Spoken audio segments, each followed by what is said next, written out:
अछि जहार कि आनंद ताहार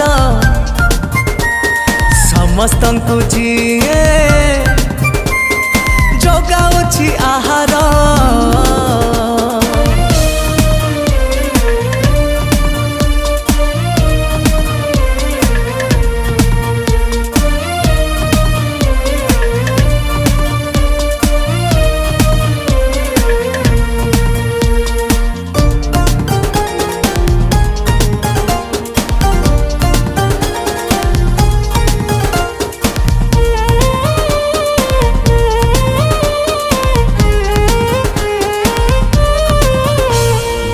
सापुआ केबे डरे नहीं झड़ी बरसा शीत सब कष्ट सीए सही पारे बोली ना तार कृषक।